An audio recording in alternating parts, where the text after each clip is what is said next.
asking questions until staff presentation are completed. We'll go to 3.1. Council, you're going to receive information on the General Fund FY16 year-end pre-audit results compared to estimates and the impact on the FY17 beginning balance and FY18 forecasted one-time resources, and discuss priorities for one-time General Fund resources to guide development on the FY18 budget recommendations. Budget and Research Manager Lori Ringenroth. Hello, Lori. Hey there. All righty. This is our first step in developing the fiscal year 18 budget process. And this is the first time we've come to you with this particular presentation. There's lots of questions as we go through the process normally about the one-time resources that come from the beginning balance increase in the current year. So that's the major item we'll be going through. Oops. All right, now So the items we're going to cover, we're going to walk quickly through the FY18 tentative budget process calendar. As you said, we're reviewing last year's results, what they mean to this year. There was also a request at the retreat to have information on the reserve set-asides and contingencies, so we'll share that with you today. And we'll go ahead and give you a preview of the one-time forecast, the one-time general fund resource forecast. The official forecast will come in February, but we thought we'd give you a quick peek because we'd like to start getting your direction and your priorities for the use of one-time general funds in the FY18 budget. So to start with the calendar, we're here today in December reviewing the beginning balance and the other information I just discussed. Both this session and then the session in February focus primarily on the resources side of the FY18 budget development process. In February, we'll be doing the 5-year forecast for the general fund, including both an ongoing portion and the one-time portion. And then in March, we'll focus on the expenditure side.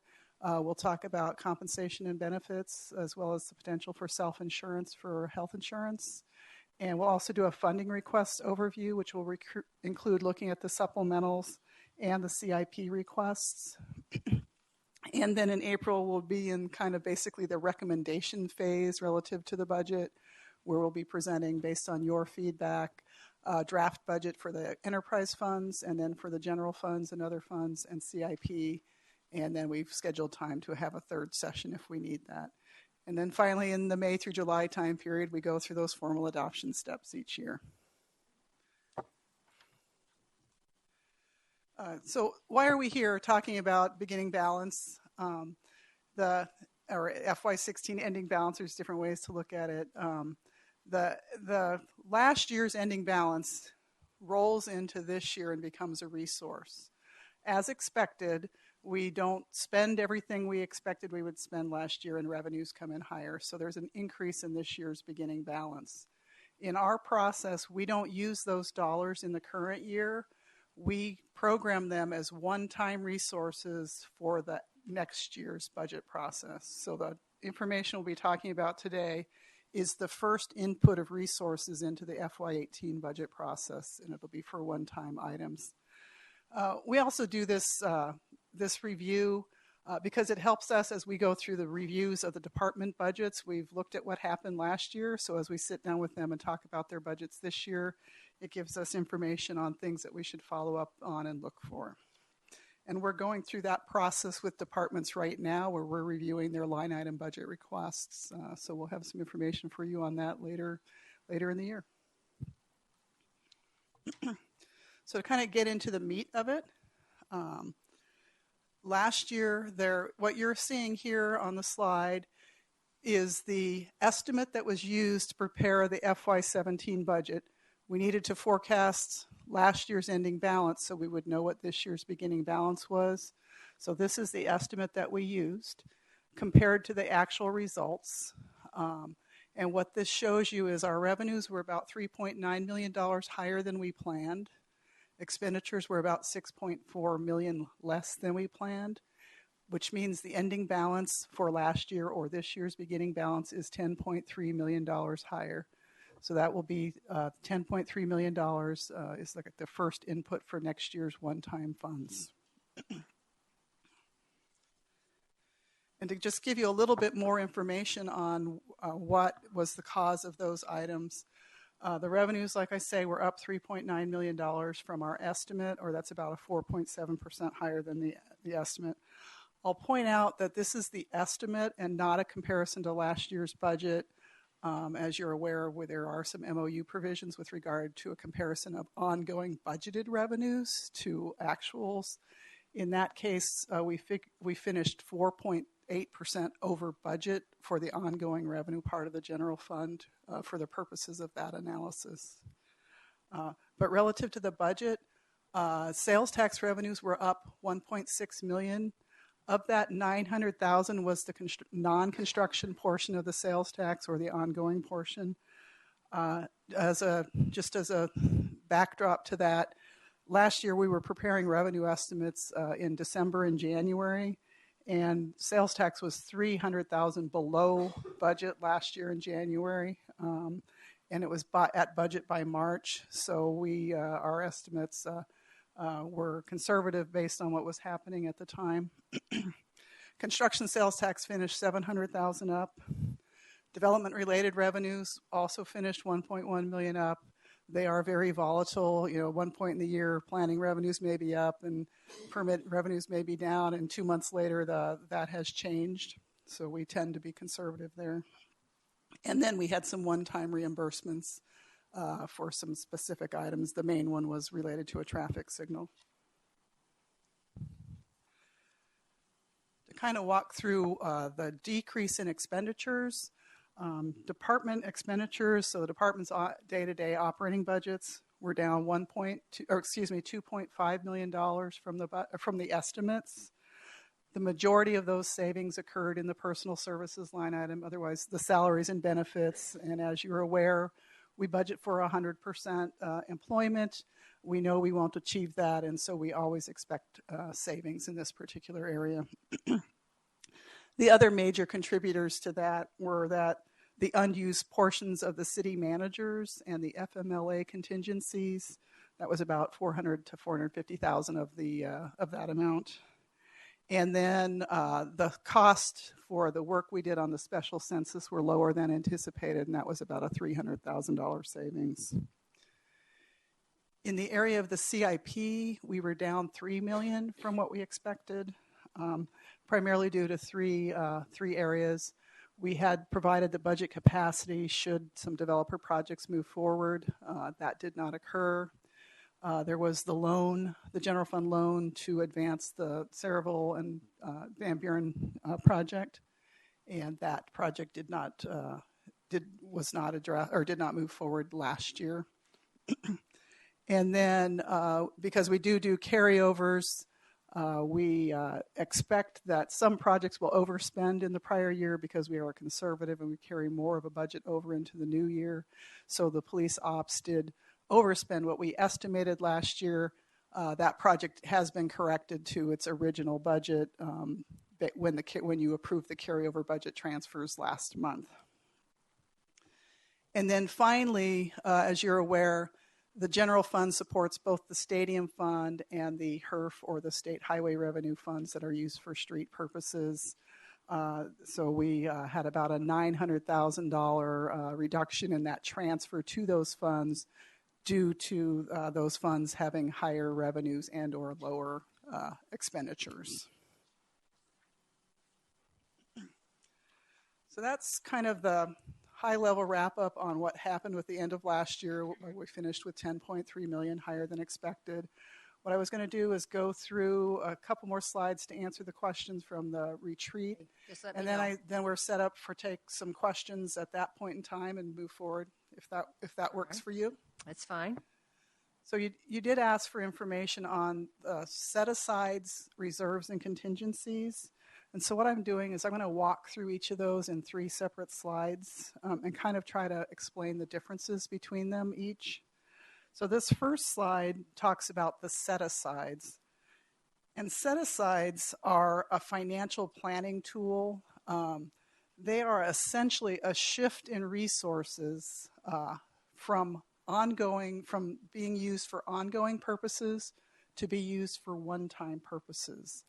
And we do that because we're anticipating future ongoing operating costs, and we're trying to build the budget capacity.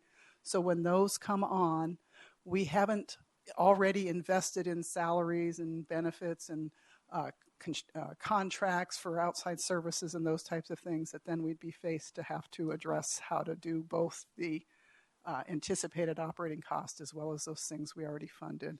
So it's a financial planning tool where we simply say, instead of spending these ongoing revenues on ongoing expenses, we're going to spend them on one time until the ongoing need arrives.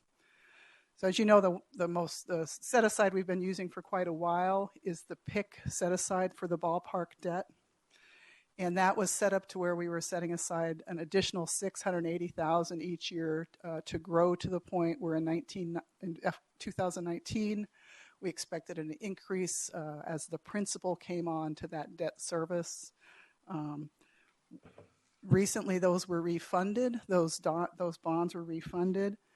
And with that refunding, we will not have to increase the PIC set-aside any further than it is in the FY17 budget.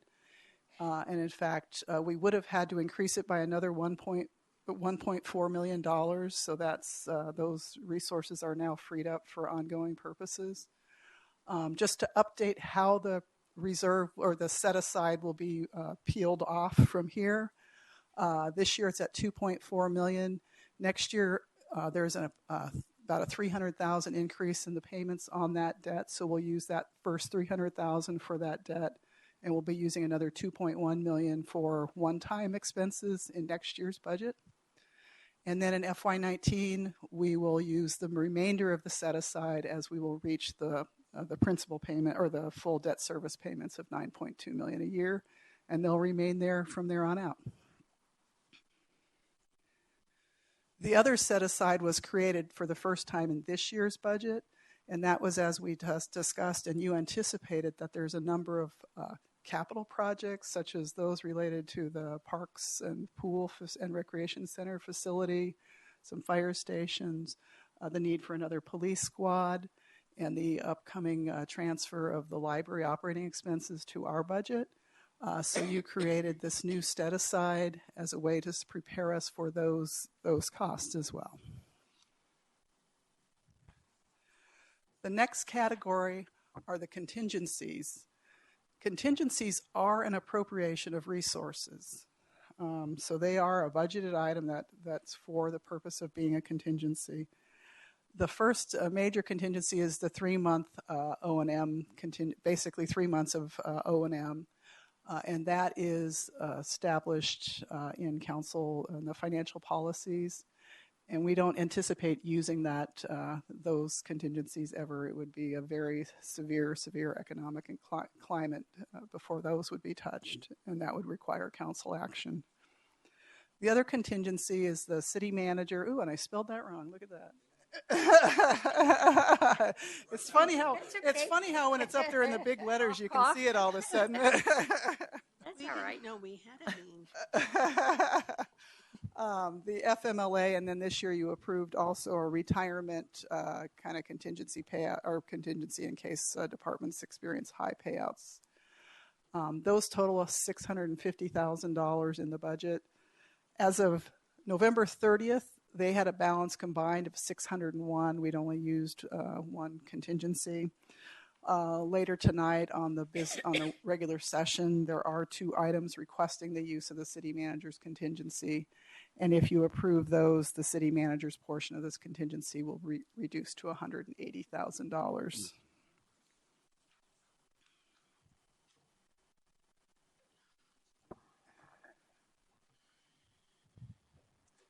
Questions?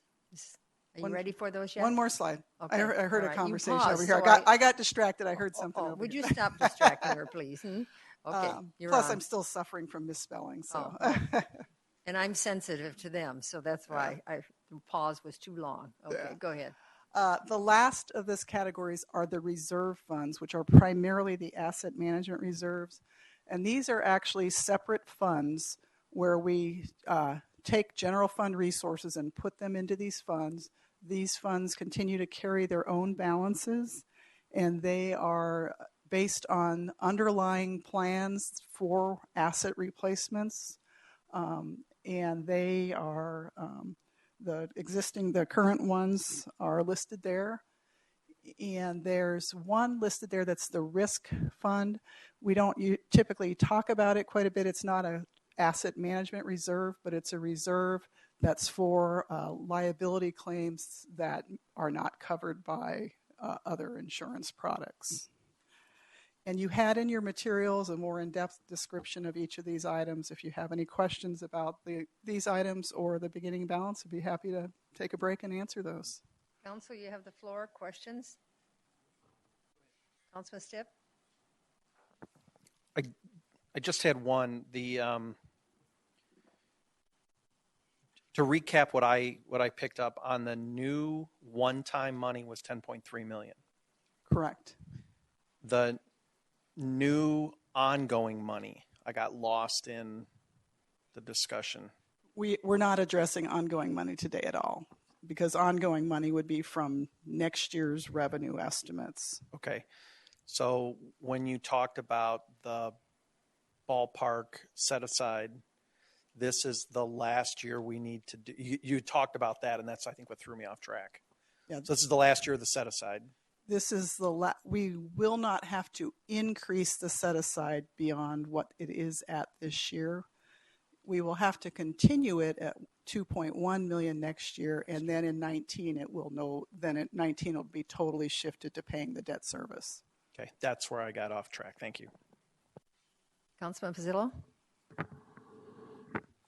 Just to recap, now just to make sure I have this correct. Again, the 10.3, but the fact that we set aside that money and we're a little forward thinking and setting aside money for the ballpark, we not only met our money that's going to come for the debt service on 19th, but we scooted it up 2 years, so we freed up about $1.4 million over the next 2 years in general fund operating revenue that we can use for a variety of things. Is that accurate? That's correct. Okay. And again, congratulations to everybody up there, because without that forward thinkingness, we'd be still putting money aside, or the refinancing of the bond debt, we wouldn't have saved that $27 million. So that's all good. But where I think it would be very helpful, because I've got a bunch of numbers down here on our reserves when it comes to the one-time money, is if you could, one sheet, and again, I like it simple when it comes for executive summaries and high level. My estimate is we got about $50 million or so in the general fund for one time, roughly. The general fund beginning balance is roughly $50 million, right? Right, and that would include like the contingency carrying right. from 1 year to year. And that's where I'm getting to. It would be very helpful if we started with the $50 million and then started breaking it down. 17.8 is contingency. 7-8 millions out of there is sitting in these reserve funds. So many millions sitting in the risk fund. Okay, so many millions are sitting in here, and then it gets down to the 10.3 that's not committed, that can be used for a variety of things, but some of that is already committed. And if you could line it up like that so we see what the exact balance is left. I got a general idea, but I think it would be more beneficial to all the others that aren't maybe as familiar on, because again, as a former budget guy, I know where you're coming from, but I'm thinking that it would be very helpful for the others if you can break it out that way so you can see in one nice little picture, consolidate on how much money and where it goes. Because a lot of times people say, well, 50 million sounds like a lot of money. Well, it is a lot of money, but it's only in these different funds, since we're kind of fiscally conservative when it comes to setting up these various reserves. There's a reason for that. And the general fund is really the only one that you can kind of move around, because the other ones are all dedicated, whether it's the enterprise funds or some of the highway user funds or some of the other funds that we have. So I just think that would be very, very helpful to see where that piece is.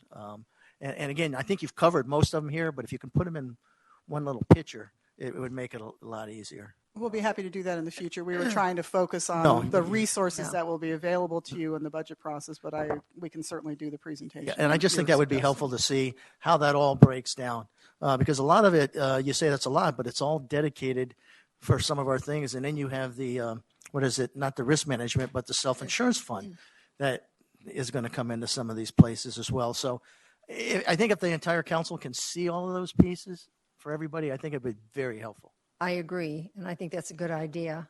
and I think one little sheet would really tell a story. Okay, we'll prepare that It is for you. hard to go back and forth and remember what is what, and I think it'd be very helpful. Okay. And I think it's something you could keep for the year. Councilman? I just have a question, and I don't know, it might be better for the city manager. Have we heard anything, updates from the Arizona Sports and Tourism Authority? Mayor and Vice Mayor, we have not. What happens is they'll give us a range of if the revenues are weak, medium, or strong. So they gave us a range of what they thought the revenues may be. They were still looking at the potential for us receiving our first reimbursements from the Sports and Tourism Authority about 2022. So it got to the point where they're just speculating as far as what the revenues would come in, and they would and they change. So we started to put less emphasis on that until we get closer to that time frame. We do check in with them every year just to see what the revenues are, but to project out, it's still quite an art right now. I appreciate that. Thank So you. is that an active committee? I mean, when you say they meet, Yeah, the Arizona Sports and Tourism Authority is they look at all the funding sources for both the county stadium district and then also what came out of Prop 302, and they'll look at the revenues coming in from car rentals and hotel rentals, that portion of that tax that goes to their funds, and then from that they'll try and determine are they coming in a little stronger or not, and that's how they make their projections. But again, the projections are. our projections. They're just projections, Yeah. and you can't go that. to the bank with them. Councilman Vazillo? You know, I know we're not on the O&M yet, okay, and that's coming up. But just a question, and again, I don't want to hold you to the numbers, but I've been talking to some of my fellow compadres out in various state and county offices, and their sales tax revenue is not coming as strong as they thought it was coming in, and they may have some tweaks to do with their budget next year. Right now, and again, it's still early in that process.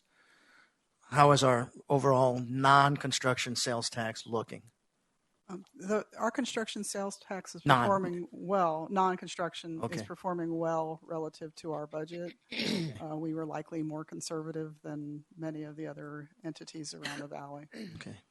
Yeah, because that's what we use for our general fund operating revenue to do the day-to-day stuff. So that's nice to hear. Thank you. Councilmember Campbell, excuse me. I've got a couple of questions. Lori, are we going to have our budget presentations like we did last year, or is there any thought at all for the departments to come before us? Maybe I should ask the city manager or someone. Our intent is to, on the day that we're bringing you the supplemental requests and the CIP requests, we'll do what we did last year, where we would give you a brief description of every item that's requested, including a description and key things that would change. We're not planning one of those sessions where we spend 2 days having departments come in and make presentations on their current year budget at this point in time. All right, are we going to have an opportunity to know what the departments have asked for, and it was not accepted to go in the budget? The information we will provide in March will include the entire list of requests, and then we will identify those that are being recommended either at the meeting in March or when we make a recommended draft budget. So you will have an opportunity in March to review every supplemental that was requested and provide impact and input and feedback on your Okay. thoughts on those. All right, and are we going to be told, excuse me, if any programs have been dropped rather than the 1,000 programs that we have, and because they aren't perhaps useful now, or? Why don't we have the city manager address that, Brian? Probably the best way, and you're referring to, though, that at one point we had 1,003 programs and services that were identified in priority-based budgeting. That number is now 865. So we've gone through that analysis. If there are any major programs, certainly we will. What happened is we've consolidated some that had very little staff time associated with them, like less than 5% of their time. So we're at a point now where we're pretty zeroed in the programs and services. So we're not, if we have any that we would project to cut expenditures for, we'd certainly bring that before council. Okay. And I have one more question. So for the reserve funds, I know that we always have 3 months in reserve in the event that everything fails and we have to be able to operate for 3 months. Is there ever any thought to go to 4 months reserve, or is that really too much? You're referring to the contingency, Yes, the general fund contingency. I believe it was at 4 months prior to my arrival. I'm not sure when that was adjusted. Brian, will you address that again? Because we looked at that and I thought we came looked to, at came, it, yeah, yeah. we did, and we came to the end result of the 3. Go ahead. Yeah, without getting into a lot of detail, so the contingency, we do have a small amount of that contingency that is required by charter. Most of it is really a council's policy. So what we did is we looked at the amount of money that was in there at the time. I believe it was $16.3 million, and it was really for that rainy day set aside. We used some in 2009. And we've and not used any since. Or we intended to, we did not. But the point now is that 4 months was looked to be large, especially as it's tied to your expenditures. Expenditures grow, that contingency grows, and it was felt that policy direction at council probably about 3 years ago was we did not need to be at 4 months. That was really an arbitrary, very, very conservative level. So we looked at what other cities did. We looked at, and we're still conservative with 3 months when you compare to other cities, but it was felt like that was very prudent to go that route instead of 4 months. Because what it does, when you set that aside, it's monies we cannot use for services. Right. So for public safety, operations, and maintenance, it's money that's just restricted. So that was the thought process. Okay, thank you. Councilman Basillo? And just my recollection too is the 3 months had a lot to do with our bond rating. And bond rating, the higher the rating, the cheaper the interest, and the cheaper the interest, the cheaper the cost. So I believe ours now is what, AA? Yes, we're AA rated by the bond agencies. And the other, that's a great point, Councilmember Pizzillo. We checked with the rating agencies as far as what their comfort level was to put it our contingency. They felt strongly that 3 months was very adequate. It would absolutely not hurt our bond ratings, and they felt that was still a good conservative point to be. Yeah, thank you. And that's the reason why I wanted to bring it up is that ties into our bond rating. Again, we want to keep the high bond rating, higher bond, cheaper interest, cheaper cost. So, okay. Thank you. Any other questions? All right, Laurie? Alrighty. So we'll walk you through the kind of this first look at the one-time resources that will be available for use in making decisions about the FY18 budget. And again, as Councilmember Pizzillo has pointed out, we've excluded the items such as continuing the contingency that we were just talking about and the balances that already exist in the asset management reserves. So the kind of the 3 inputs into the one-time resources that are available to be allocated are the beginning balance that we were just talking about, that in the current year of that $10.3 million. In addition, 2.5% of the construction sales tax, or the 2.5% construction sales tax, is available, or is a resource, a one-time resource, and that's to be determined as we take the next step in the process of doing revenue estimates. And then the other key piece that goes into determining the one-time resources for FY18 is once we go through the revenue estimating and we complete this process with the departments to look at their expenditures in the current year, we anticipate we will have some savings that would also become a one-time resource for next year. So what I thought I'd do is kind of walk you through, that was kind of the resource piece of the one-time. Then I want to walk you through uses that you have tentatively already planned or endorsed be allocated for use for those one-time resources. The first of those is the 10-year CIP. The adopted 10-year CIP. Next year is not an adopted budget, and the council can make changes to what's in the CIP. But for the purposes of this analysis, we're going to show you what's in the CIP. So there's $5.3 million in general funded projects in next year's CIP plan. And those are listed here, essentially pavement management and a road project, an intersection project, and your warranted signals in the public art program. Oops. Not there. The next major use of one-time resources where the council has already endorsed programs that we're moving forward with are the asset management reserves. At this point in time, we would be contributing $6.8 million out of the general fund to those asset management reserves next year. I will caution that these amounts are based on the plans that were received last year. We're in the process now of receiving updates from the departments with their new 10-year plans, so these numbers may change slightly when we come forward later on. But essentially, we will be looking at making the contributions of about $6.8 million to those funds. You'll notice that I've got a note on the police item that we're going to be seeking some council direction. I want to talk to you a little bit later in the presentation about making changes relative to the police asset management reserve. Now I went too many.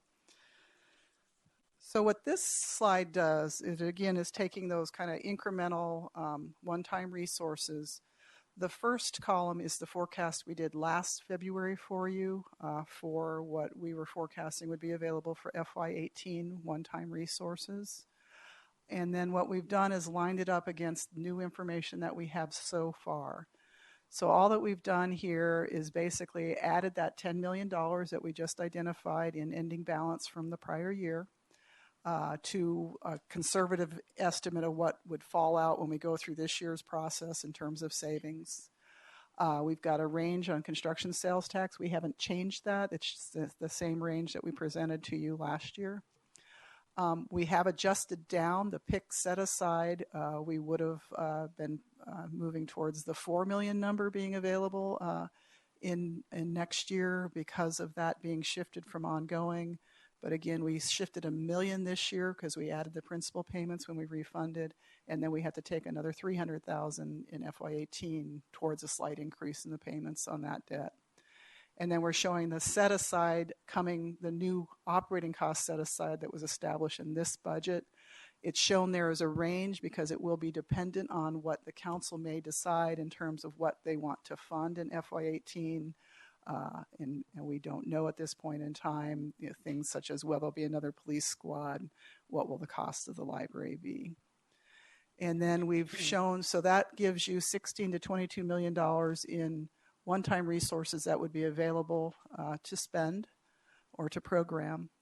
The $5 million in CIP projects that we just showed you and the $7 million asset management projects we just showed you are $12 million, which would mean there'd be another $4 to $10 million available for other one-time needs. Again, these numbers will change as we go through the next part of the budget process, but I wanted to give you some kind of a magnitude of the types of funding that might be available as we talk to you about what your priorities might be for those resources. So one of the priorities is we are continuing to explore expanding the asset management program. So we need to decide if we want to continue to expand that program. We are working this year on looking at the facilities master plan, looking at the traffic signals program, and looking at IT software, reviewing 10-year plans prepared in those areas, and assessing their suitability for asset management. Then in addition, we'd like to talk to you about eliminating the police asset management reserve fund. Now that we've looked at it more closely and we've started looking at some other programs, we've raised some questions about whether it should be an asset management reserve. And I'll walk you through a couple slides that kind of graphically show you why we came to this recommendation. But essentially our recommendation is to accommodate the large one-time radio replacements that come along every 10 years or so through the CIP process, and then to put the rest of that into their base budget. Lori, I'm going to ask you to stop here. There's That's a fine. burning question here, and I Okay. see the look on their faces. So, I'm good with that. Councilman Stipp. Lori, can you go back 2 slides, please? Yes. I think, no, forward one.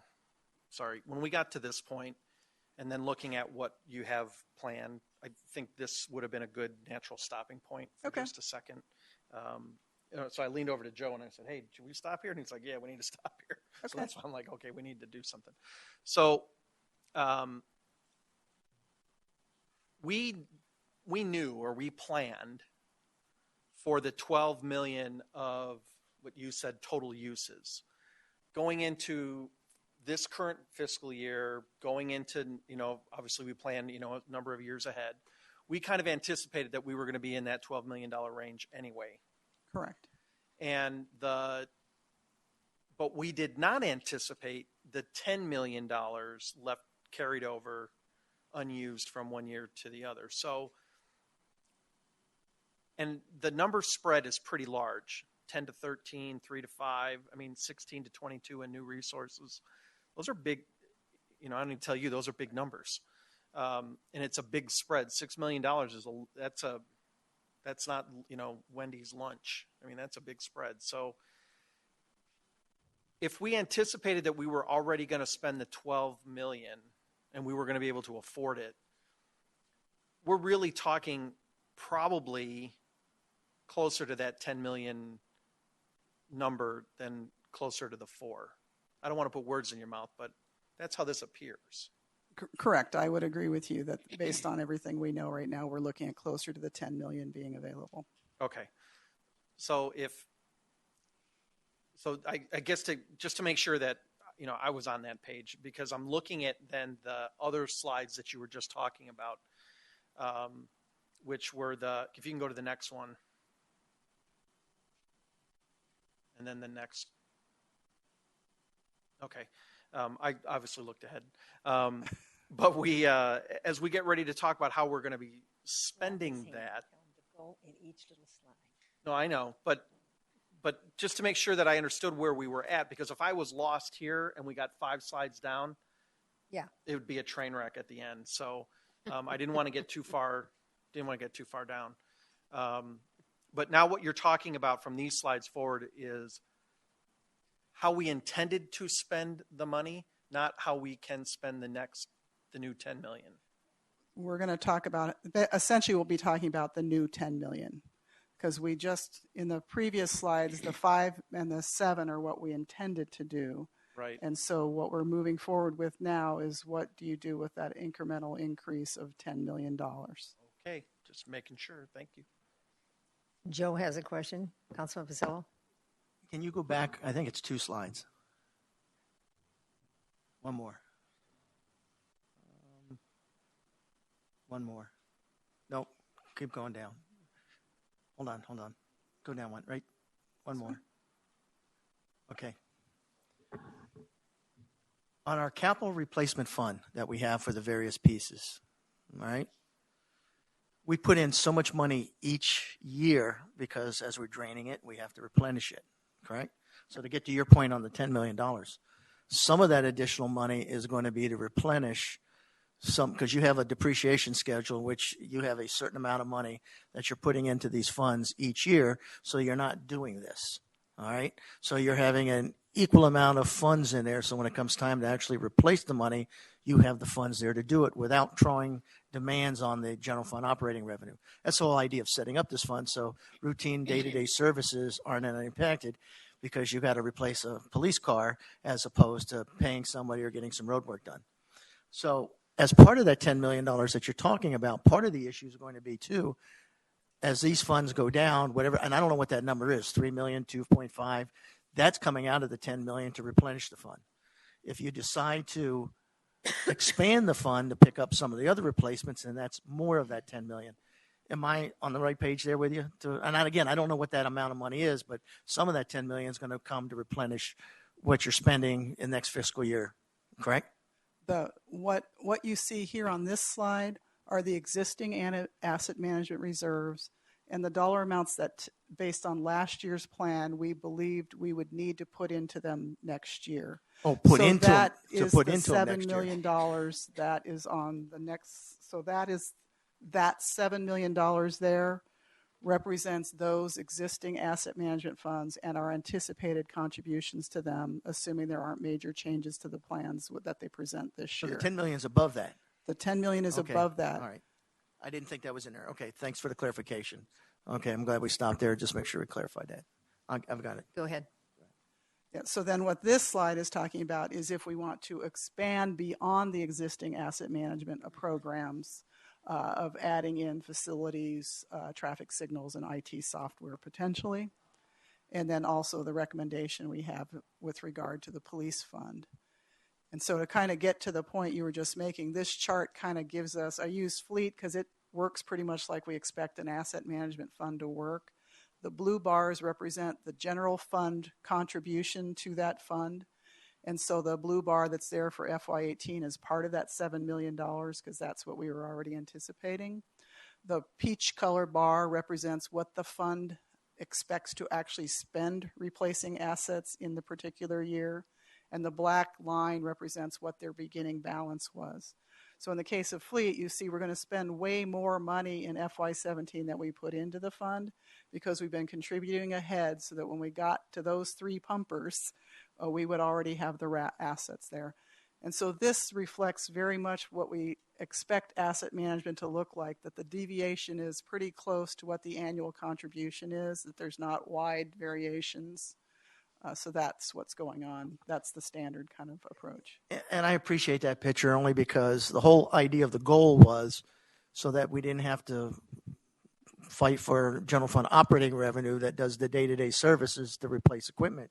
So to level it off, so one year you don't have to find 6, next year you find 3, next year you find 1, to figure out what that leveling point was to meet these needs.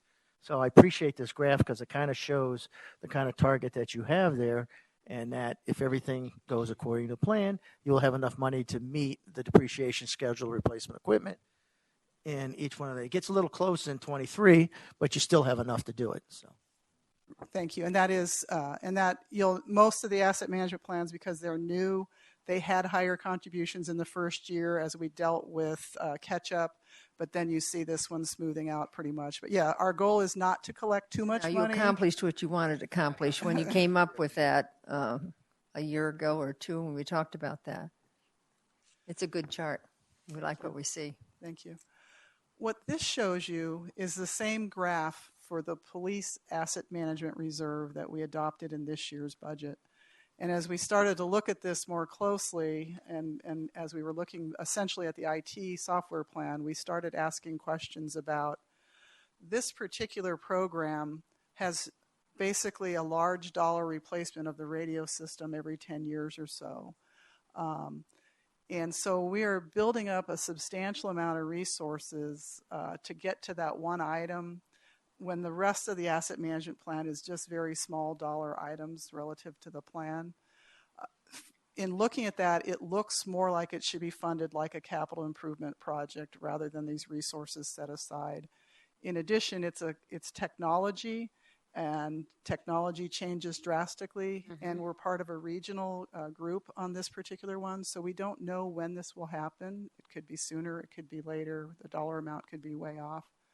So what we're recommending is that we discontinue with the police asset management reserve, that we do use the resources that we put aside this year towards the radio replacement that's coming up next year, and that we simply increase the police department's base budget by $85,000, because the rest of their plan is fairly small dollar, truly ongoing, more operating-like items such as replacing traffic equipment and weapons. And essentially they could carry over in the 1 year in 22 where that jumps up a little bit. They can carry over from 1 year to the next and manage this plan within their own budget. We've worked with the police department and they concur with this recommendation. Good.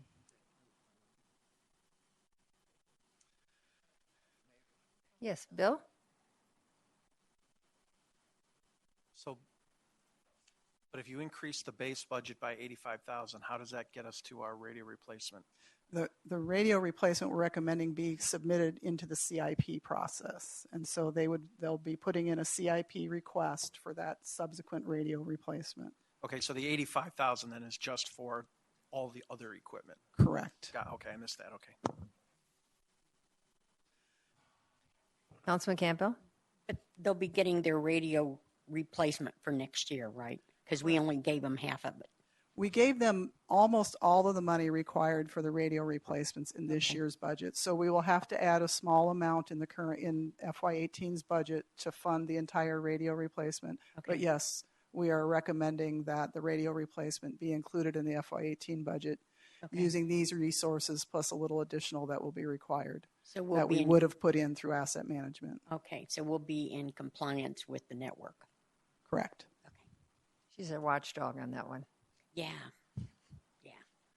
All righty.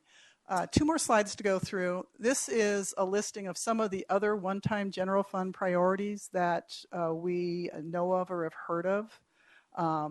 Every year, the departments have one-time needs when they go through the supplemental process, things like overtime to address peak workloads or replacing equipment that's not part of an asset management plan, studies.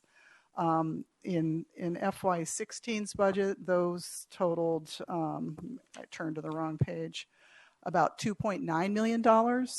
And in the current year budget, they totaled about $4.4 million, just to give you an idea of the range that has been allocated in the recent history for those purposes. There's also discussion of the ambulance program, and there are startup costs that would be one time associated with that. You've talked about a number of economic development items. There's the ongoing discussion about self-insurance for health benefits that may require a one-time contribution. There's also been a discussion about advancing number of projects or projects have already been advanced that require loans in order to fund the impact fee. The impact fees aren't here, so there needs to be a loan from the funds such as the general fund to facilitate those advancements. Most notably the police ops, the 30-acre park project, and the fire stations. In addition, we've heard about other capital projects such as additional fire stations. There's the surface water item, which I think you'll be talking about after this item. And then you may have other areas that you're interested in as well that we'd love to hear about today. But before we open it up, we just also wanted to give you a little bit of a thought about what's going on in the operating part or the ongoing O&M part of the budget.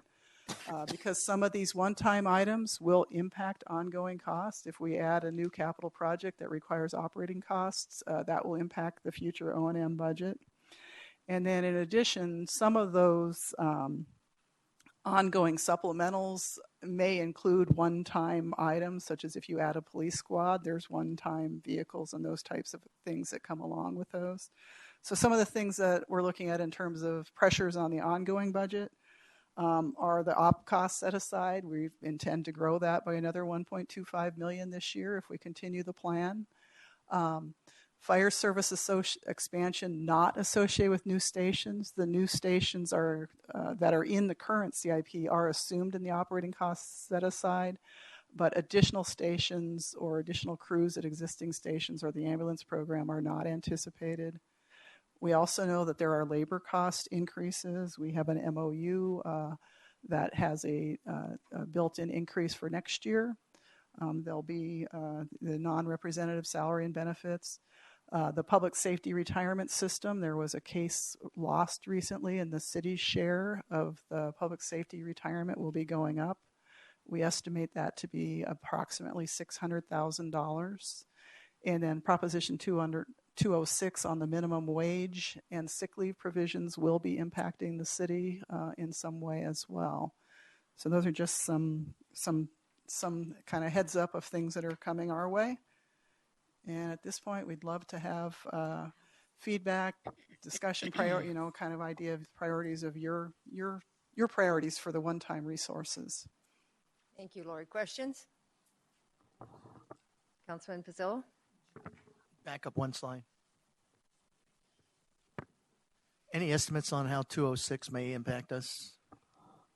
We are currently gathering that information from departments now through the base budget process. We have not, the sick leave provisions are probably the ones that are more significant, because if it's a part-time position, it's not like a full-time position where when they're out on sick leave, you just don't fill it. A part-time we have to fill, so we'll have to backfill for any use of those sick leave requirements. And the one I was, the library O&M, since, when's our contract expire with the county? The library O&M is already accounted for in the operating cost set aside, but we Okay. do anticipate we'll be bringing that on next fiscal year. Next, if okay. the agreement So requires next that. fiscal year, it's ours as opposed to the county then. Okay. I'm good. Okay. Yes. Is it already accounted for the, because we're talking about the multi-gen as well, and there were some set-asides there. Is that already in here, or did I? The existing the projects in the as they're programmed in the existing CIP are included. So the operating cost set aside, if we're able to put the 1.25 million in, the additional amount, it addresses the library operating cost, an additional police squad, the 2 fire stations as they're programmed in the existing CIP, the recreation center, the aquatics facility, and the park are the major elements in that set aside list. calculation. That's a large list. Councilman Stipp? One of the things that is not on this list that really needs to be is the cost for the construction of a new 181 fire station. We're relocating that. That's costs that are coming out of our pocket. That is not on this list. It is under the generic fire stations, but for my council compadres, the 2 that are in the CIP that Lori keeps talking about are already the ones that are in there, but we're going to have a $4 million expenditure of a brand new fire station that we've. I think we need that in for transparency. Yeah, that needs to there's no stand question alone on that, its own. yeah. That says we've got this, and not talk about the other ones that are in the CIP. No. Yeah, and so we don't lose sight of that, because that's almost half of this. And I apologize, this presentation was prepared before the conversation on the fire stations, I'm sure or it it would was, have been so. listed specifically. But just so we don't lose sight of that. I'm totally on board. I think everybody else is. Sure.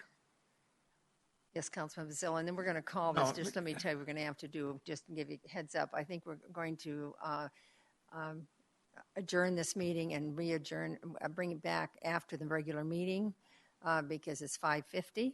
And we want to give Mark Holmes the time to be able to present this second part. Okay, so that's what's going to, so go ahead, Councilman. No, it Bazilla. was just going to be real quick. Does that $4 million that you're talking about, Councilmember Stipp, did that include the 1.2 that's already budgeted? Let me get Bill's attention. Bill, does that $4 million include the 1.2 that's already budgeted? Are you looking at 5.2 total, or is the 4 million total?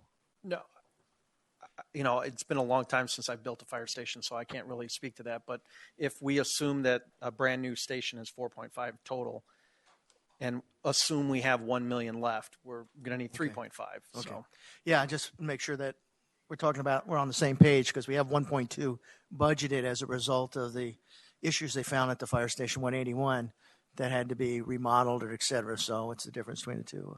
Okay, that's all. All right. Thank you very much, Laurie. What we're going to do is we're going to adjourn. Oh, Yeah, and I'm sorry.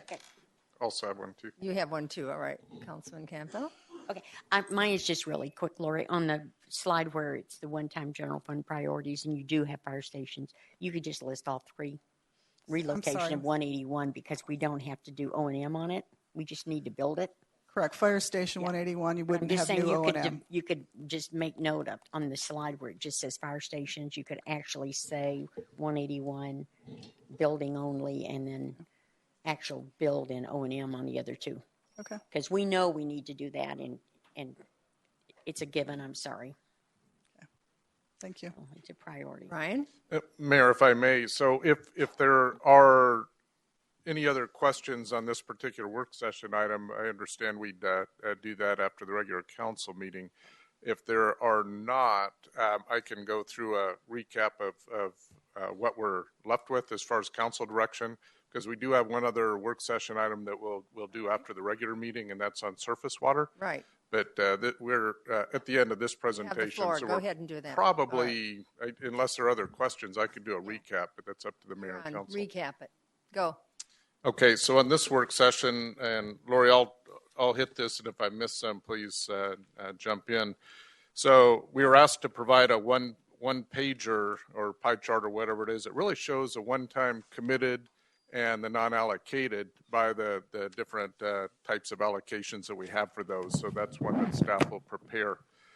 It's assumed that the direction is okay to delete the police asset management reserve.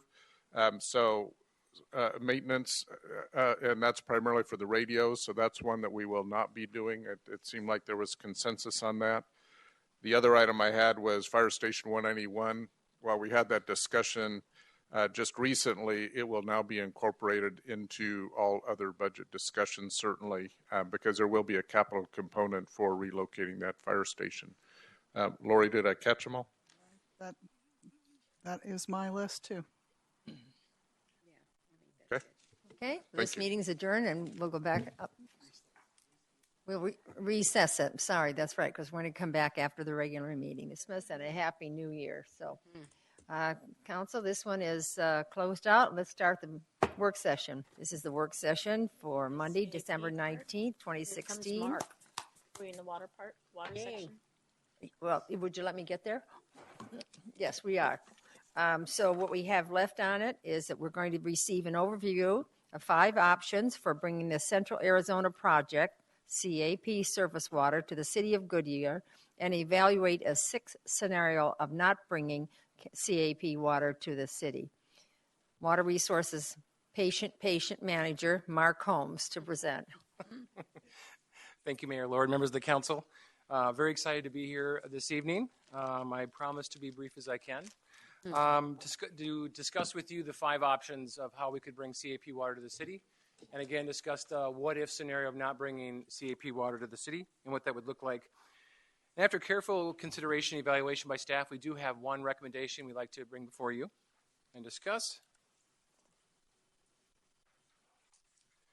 The agenda tonight, we want to keep this work session interactive, so there's a lot of material I'll be covering, so please feel free to interrupt and have questions, and no problem there. We'll briefly revisit the need for bringing CAP water to the city. I think it's important we recap that very briefly and explore the what-if scenario, again, of not bringing CAP water to the city.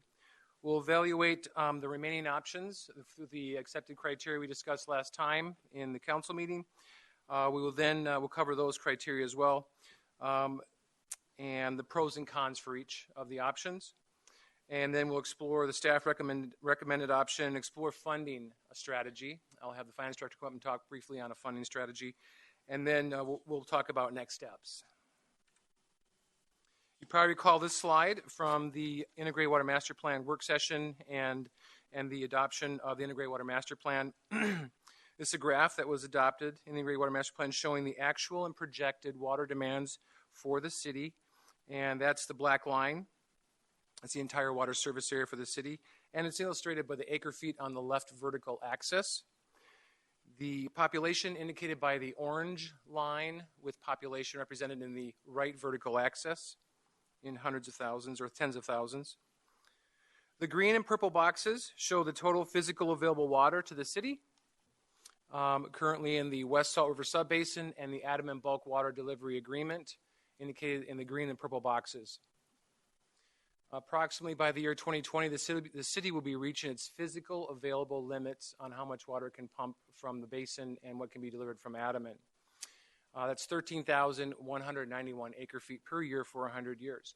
And you can see that's where the black line crosses about the year 2020 on the top of the purple box, 13,191. The blue box illustrates above that, from 2020 and beyond, if the city were to deliver 8 million gallons per day of additional wet water, not to be confused with paper water, the legal, but the wet water delivered to the city. And that would actually get us out to about 2030 for new growth. The brown box above that would be an additional, so we consider that a phase 1, the blue box. The brown box above that from 2030 going out beyond 2040 would be an additional 8 million gallons per day of water brought to the city, again, wet water, which would allow the city to continue growing out probably a little beyond or around 2040, several years. The bottom line for the slide is time is of the essence. We're reaching 2017. We'll have 3 years or so to 2020. Around that time or so, we'll be reaching those physical limitations. So again, time is of the essence. So let's go ahead and cover the no surface water scenario right off the get-go and what that would look like. You probably recall from previous presentations I've given you that currently the Department of Water Resources is only recognizing less than half of our entire CAP water allocation because it's not continuously available to us. We don't have the ability to directly deliver it to us. Also right now, the United States is in discussions with the lower basin states to determine how it will leave more water in Lake Mead as part of drought contingency planning. If the state of Arizona does not recognize all the city's CAP water, it is potentially put at risk. The federal government is the higher authority and may decide that that would be water to be left on the lake. So we have to consider that. Should the city not deliver CAP water, its designation could be frozen or rescinded potentially, leaving us only to serve certain areas within entitlements of lands that currently we're able to serve. Landowners that would desire to entitle their land and develop would have to then seek a certificate by the Arizona Department of Water Resources to show physical, continuous, and legal supply of water, show they have the financial capabilities, they have the water quality requirements met, and lastly, that they meet the Phoenix AMA plans and goals, all on their nickel through a state permit process. Once all of the physical limits have been reached citywide for all the water that we can pump, then it would be up to landowners to actually then develop a transportation of water to their lands for the use for development. If the city were to examine the use of its long-term storage credit bank account for new growth, that would put the city potentially at risk for future curtailments on the Colorado or shortages from drought, of which that we're relying on that long-term storage credit bank account to drought-proof our city. So again, if we enter into that, that would put the city at risk. And again, we could also explore using the Central Arizona Groundwater Replenishment District.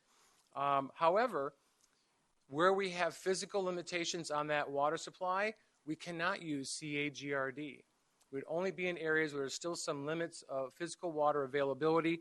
And again, just a reminder, that water, should it be available in certain areas, is $650 currently today per acre foot, while CAP water is $175 per acre foot.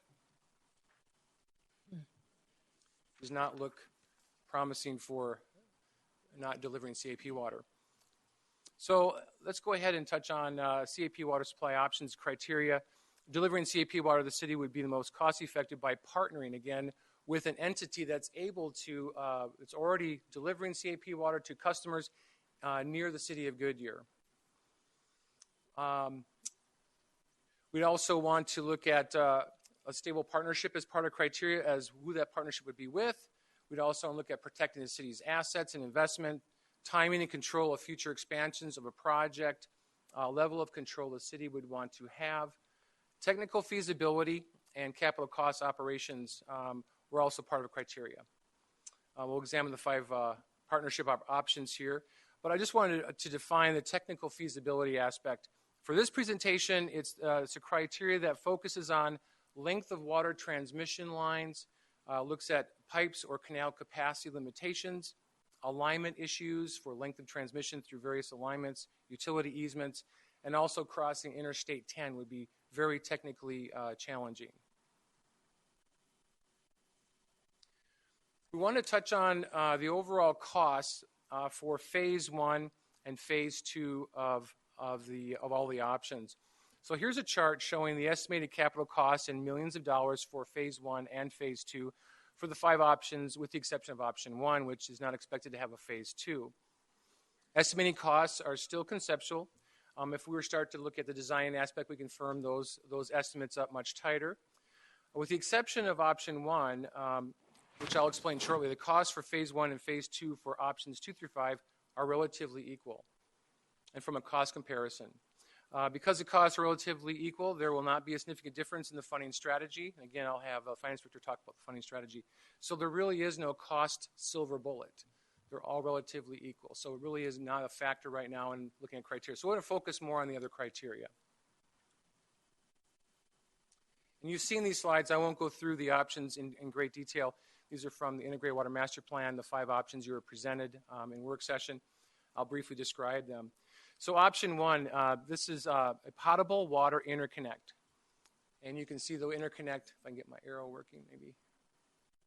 Interconnect between the EPCOR potable water system, short interconnect, and an area there in Goodyear.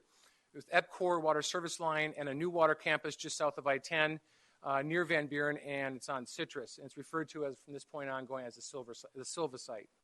This interconnection would initially be able to deliver approximately 5 million gallons per day of water from EPCOR's potable water service area. However, as EPCOR does continue to grow in its service area, this would be an ever diminishing return. As they would grow, we would get less water. The total cost estimate for this project was $66 million, or $13.2 million for every 1 million gallon per day of water developed.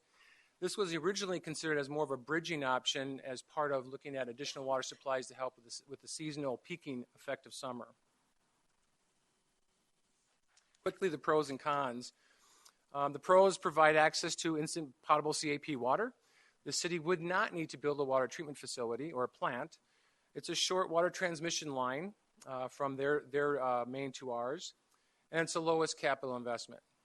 The cons are it's a temporary access to surplus capacity that would then be taken by EPCOR's expansion of their service to its customers.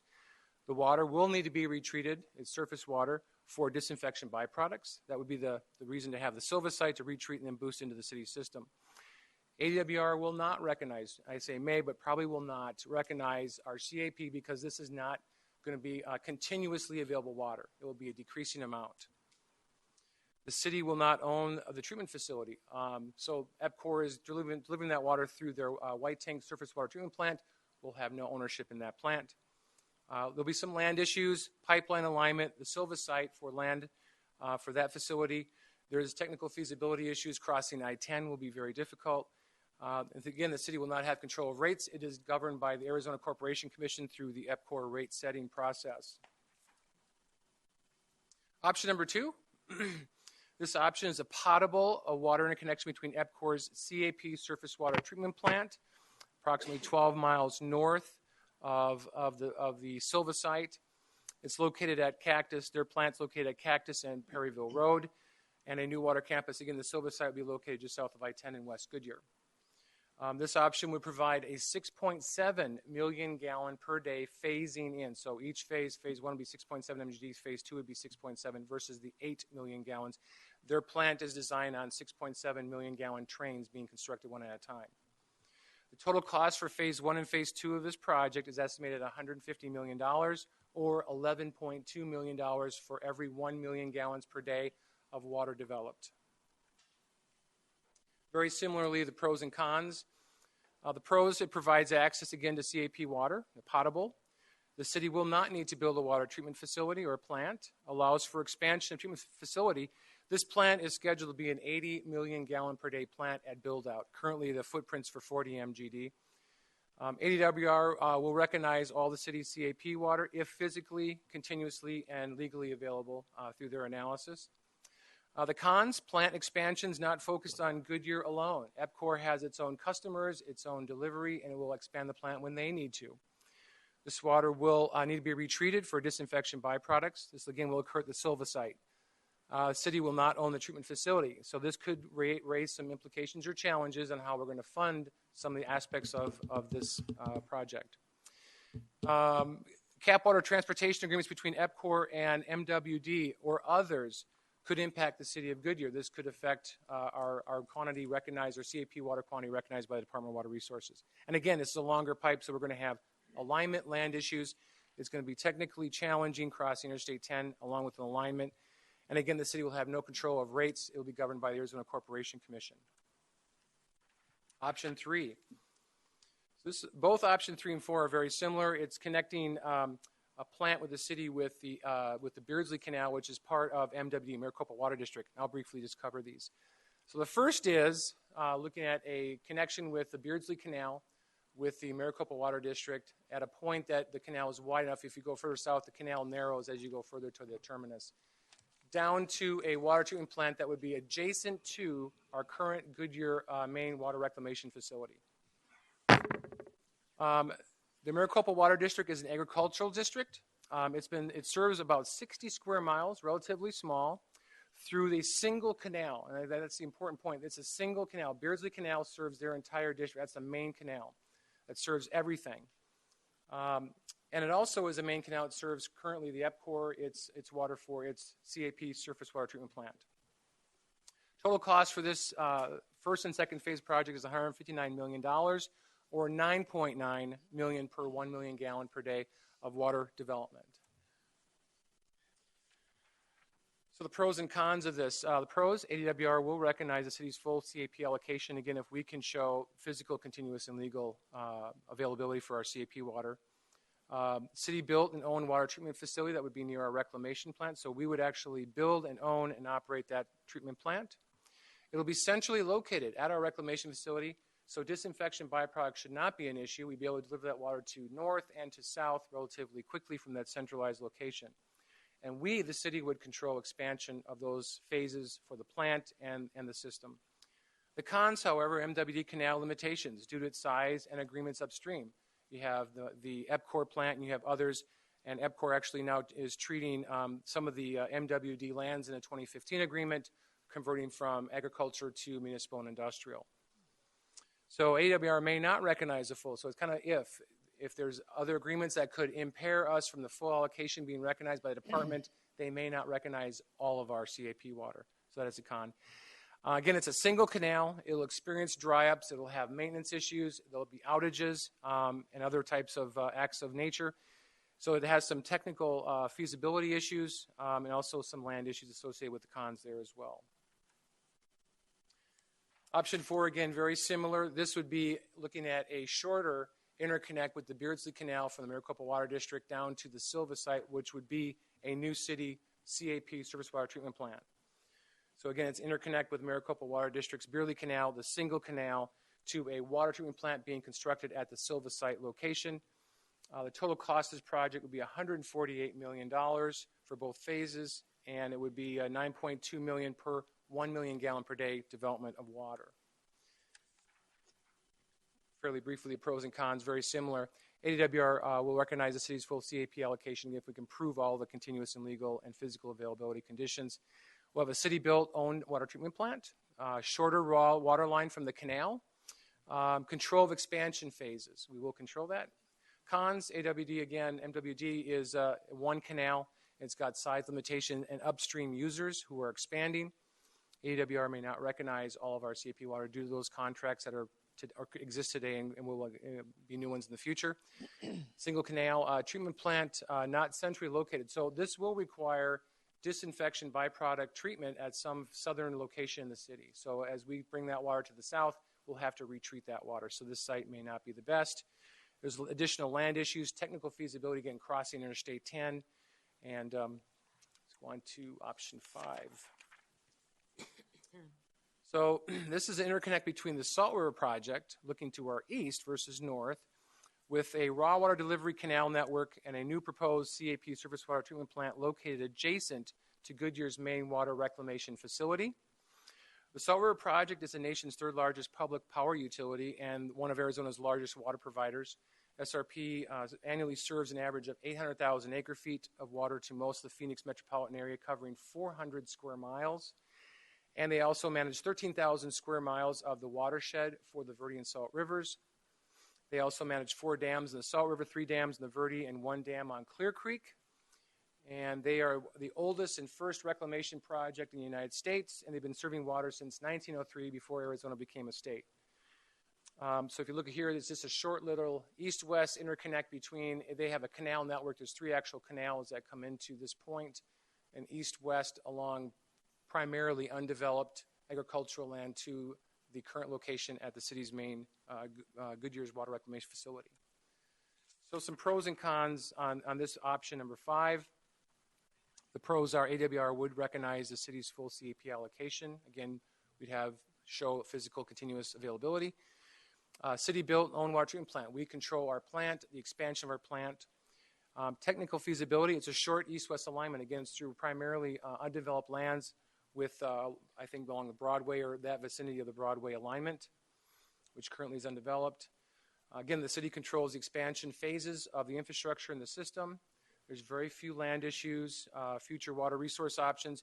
SRP right now has been developing water resources. They're actually partnering with other entities to actually bring water to the table. They're trying to find new water supplies. So if we were to partner with SRP, this could be something that we could exploit with them as maybe the acquisition of new water supplies. Similar partnerships. SRP has partnered with virtually all the municipalities for the water development and use agreements they have with them. They're delivering water to cities right now across their entire service area. They've had these long-standing agreements. They are in the water delivery business. They have a network of canals. It's not one canal, it's several canals. It's main canals, main laterals that would feed a potential point of receipt from the city. And right now we're looking at an area that would have 3 canals feeding one point the city could take. So dry up in one area means we still get water in another area. So it's very versatile, very robust service area. There are some cons.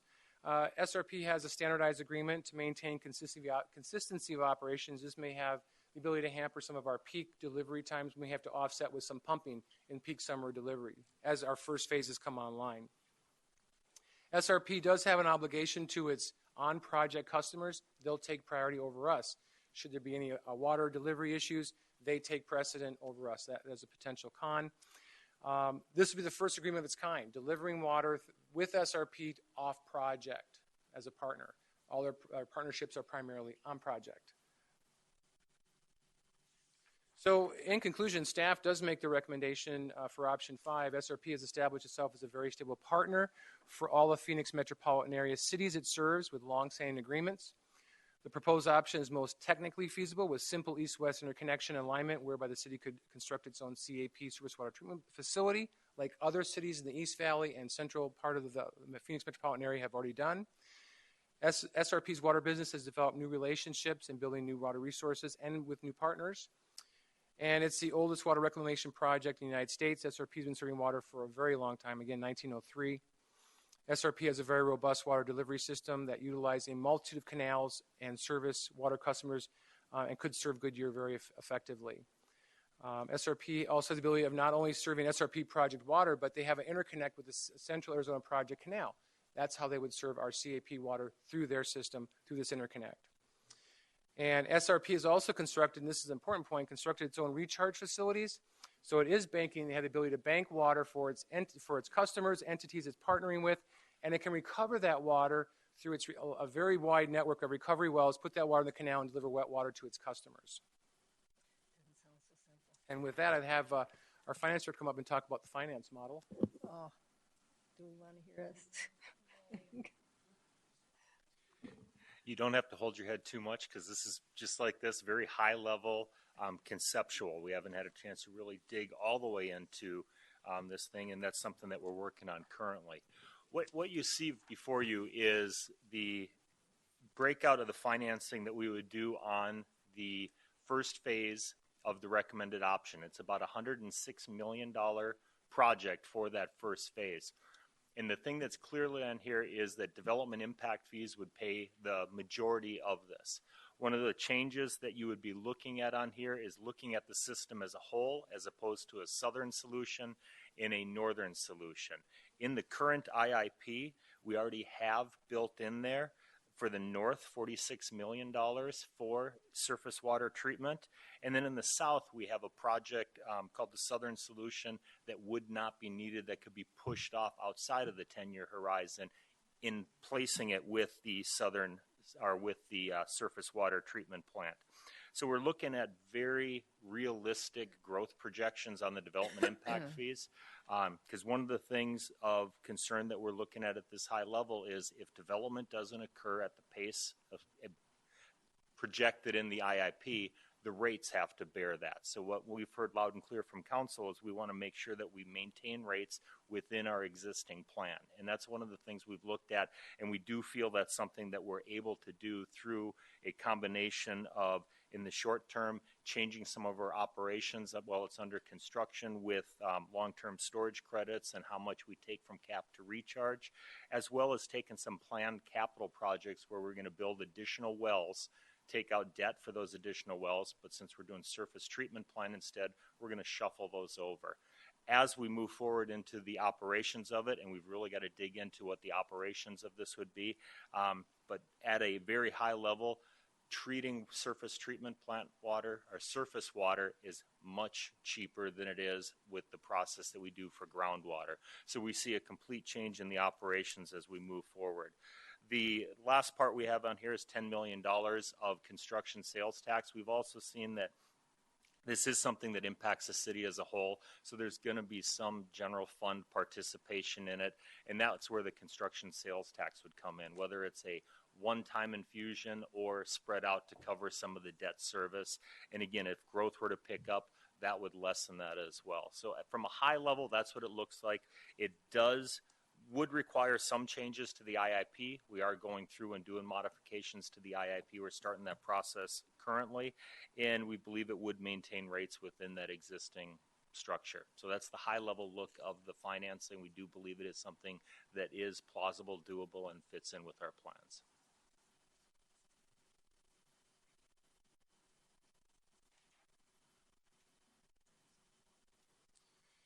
So should you be inclined for staff to work with SRP? And these are some of the next steps that we would look at. We'd like to work with SRP and finalize an agreement. I'd like to return to council in the near future with a review of the terms and seek council approval for the agreement. SRP also has a board of directors. They're landowners in the SRP service area. They'd also have to take an agreement back to their board for approval as well. And city staff to include then, once approved by council, the surface water solution to capital improvement planning, CIP plan, and then look at design, construction, and commissioning of a new surface water treatment plant in the city of Goodyear. And with that, I would be happy to answer any questions you may have. But you just looked at your watch, so I don't know. 9 o'clock, not bad. Council questions? Councilman Stiff? Mark, can you go back to the finance slide? I'm sorry, what slide? That one right there. Yes. So the impact fees are what we currently have or what we're anticipating getting? The impact fees, what we have here is we're basing it on a little bit less than what our current rate of growth is. So when we're looking at the actual finance model, we're not taking the rate of growth that's projected in the IIP. We're looking what our current rate is, which is even less than that, and making sure that we can afford it with that lowered level of growth. Okay, so this is presumed impact fees. Correct. And then the construction sales tax is presumed construction sales tax. So in the event that we get started and the legislature goes off the reservation, too late, I've already said it. I don't think I can say that is what I'm thinking. But, and we're 75 million in the hole, what's our backup plan? How, is there a, before we say let's go, how do we ensure that, I mean, what are we looking at? We can't insure against what might happen, something like that. Sure. Generally speaking, looking at what the legislature has done in the past when it comes to development impact fees, if you have debt tied to it or something, contractual agreements already tied to a project, you're able to continue doing that. That's what we've seen from them in the past. They are looking at changes to construction sales tax. The intent on that is to hold everybody harmless. We'll have to see how that works out.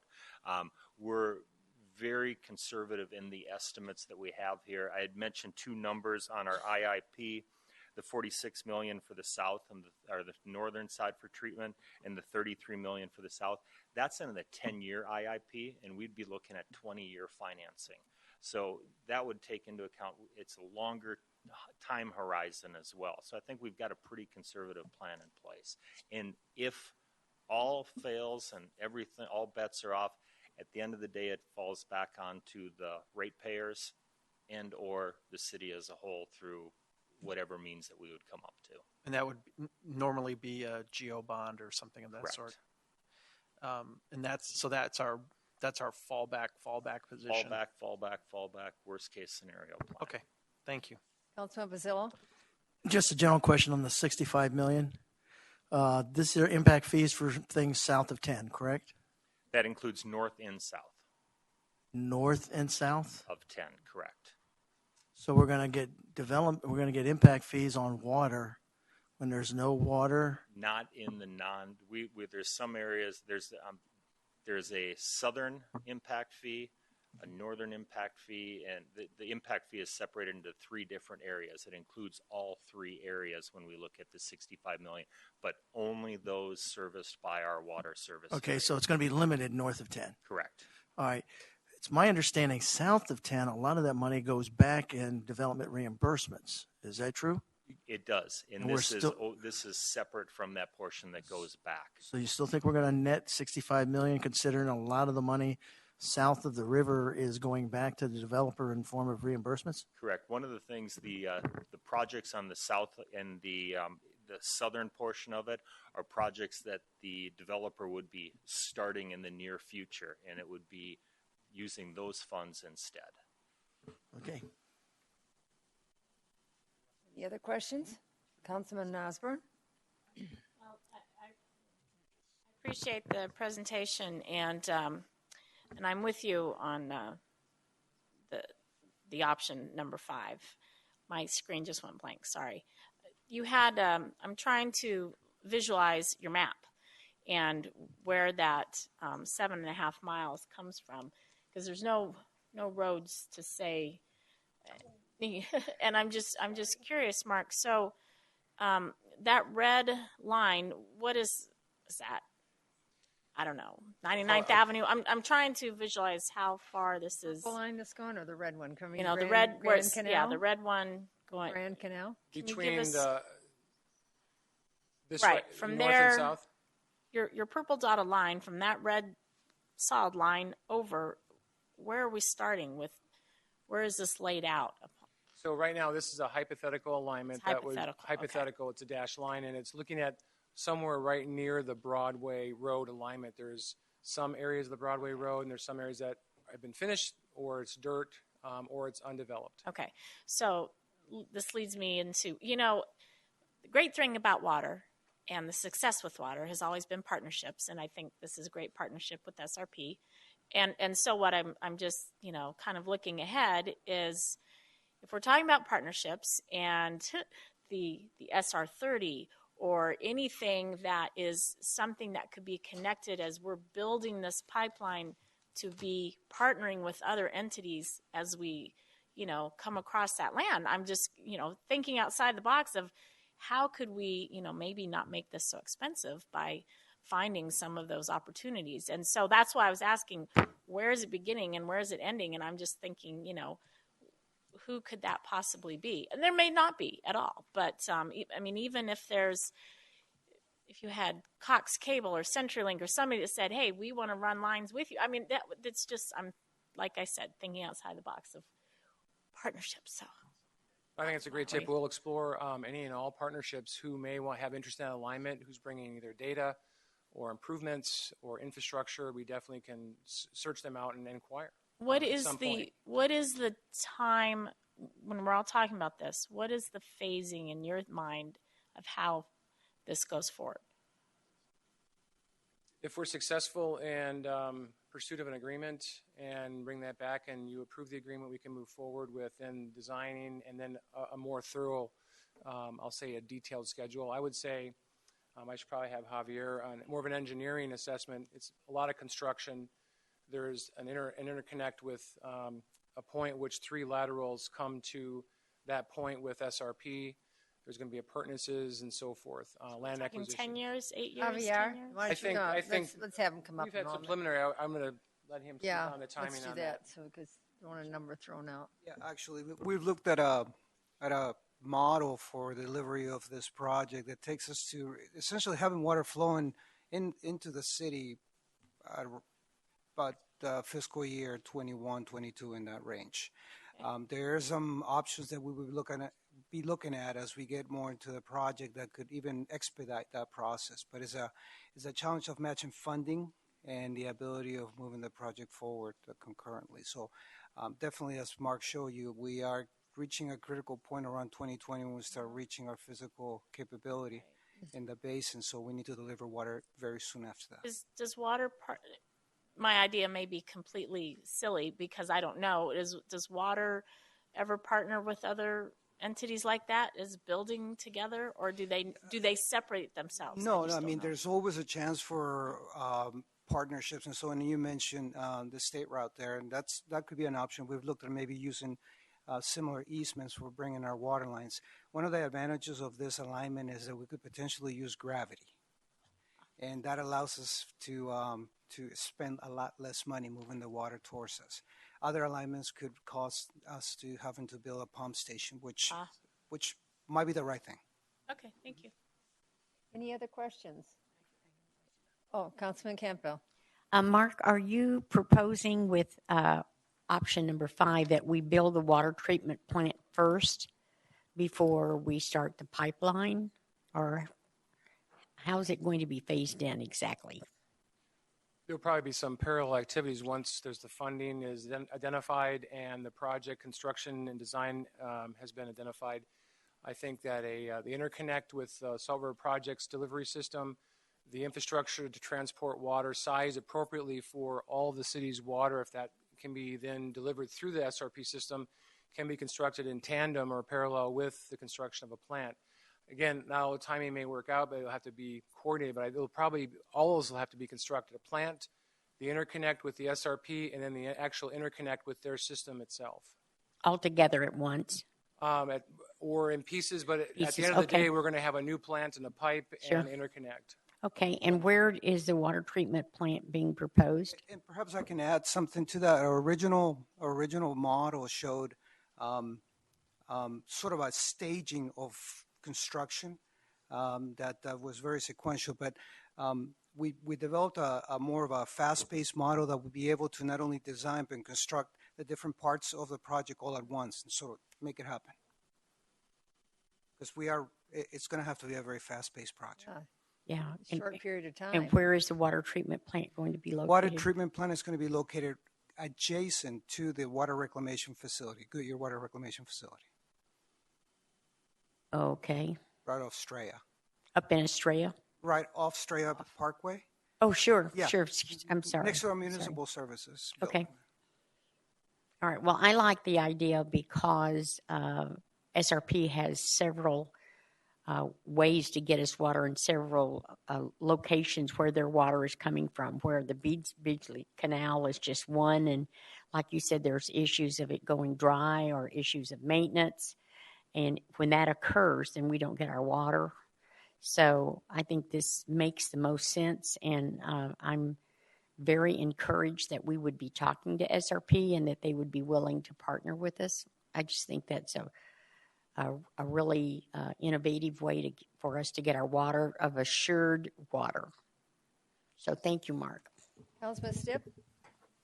Mark, I know I had the financial questions before, but option 5, I think makes the most amount of sense as well. And I know it was a little extra work to say, well, what if we didn't do anything? And if there's anybody still listening to this, or we'll look at it later, it's important for us to understand if we don't take any action, what are the consequences of that? We all just go, well, we just won't build any more houses. But what does that really mean? And so I really appreciate you guys going through the extra effort. I don't think that was ever really a viable option in anyone's mind sitting up here, but it was important that we understand what does that really look like. And it is very encouraging that SRP, is willing to, try something new and understands the bigger picture of bringing water into the valley. It's great that we're able to get the CAP canal to bring water to the East Valley and the North Valley, and that's awesome. But the Southwest Valley, is dry. So this is real important. Is there a potential? You're the visionary on the water thing. So we brought water from that red line into the city of Goodyear. Is there a potential that line is going to be able to have capacity that somebody west of us or somebody north of us or somebody even east of us might want to tap that we would have a cost recovery component in that as well? That's a great question. We, as part of this, will be reaching our neighbors, and when we're ready to move forward, we definitely want to reach out to them at the proper time and make them aware of it. And then obviously, I think you're absolutely correct. Economy of scale, if whether it's Buckeye or somebody else, or it's Avondale, I mean, and that could even be the plant. Somebody may want to have plant capacity, so that could actually be part of the building of the plant. So we're going to definitely reach out. We've already touched base with, again, it's with part of the integrated water master plan was just touching base on what their ideas are and that regional cooperation. So we'll definitely reach out again. That's a great point. Great. Thank you for your work, everybody. Vice Mayor Loretano? I'm just really going to echo what Bill was saying. I think 5 is probably the best option. It's the most known partner who's an expert in the water management in Arizona, obviously, since, like you said, before statehood. And they're not a private corporation. They're not going to look to, make money off of us just to make money and profits for shareholders. So I think that's probably the best option for our citizens to get the water here, the most economically feasible. So thank you. Any others? Well, I totally agree. That I like option 5 too, and I read through it. It was the one that stood out among all the rest of them. And this is, I guess, we want to be continually briefed on this and reminded of the investment as we go along the budget, because this is a lot of money, and we have a tendency to throw things in on that budget because we get pressure from the public. And so we just got to really be a mindset to keep these figures and know the direction we need to go in for water. I'm sorry, you have something to say? No problem there. I needed one follow-up clarification with Councilmember Pizzillo's question on the development impact fees and the pace of growth and whether we're going to get those. On the southern portion of it, one of the key partners in this is Estrella Mountain Ranch, and with the reimbursements that they get with development impact fees, they're looking and evaluating this project right now, and part of the process would be that they would be fronting that money and it would be coming through a reimbursement to them for their portion, for that southern portion of it. So that's a key piece of it, and that really helps with the projections on the growth side of things. Any other? All right, well, yes. And I just want, it's a shameless plug for Mark. He hits a milestone birthday tomorrow. Oh, happy And birthday. he will also What be is with that milestone? 28. Water Conservation Committee tomorrow night. He'll be going till about 9 o'clock tomorrow night on his birthday. So just Happy shout out to birthday. Mark. Couldn't be happier doing the water conservation. That's awesome for a birthday. Love it. Yeah. Thank you. It was a great presentation. You always do come through for us, and I really appreciate it. Thank you very much. Anything else from council before I call this meeting? Merry Thank you, Christmas, staff. everyone. Merry Christmas. Happy New Year. Merry Council, do Christmas. not leave here without cookies. I have them in the trunk they're of in my your car for car. everybody, all Okay. right? For Merry Christmas. All right, meeting adjourned.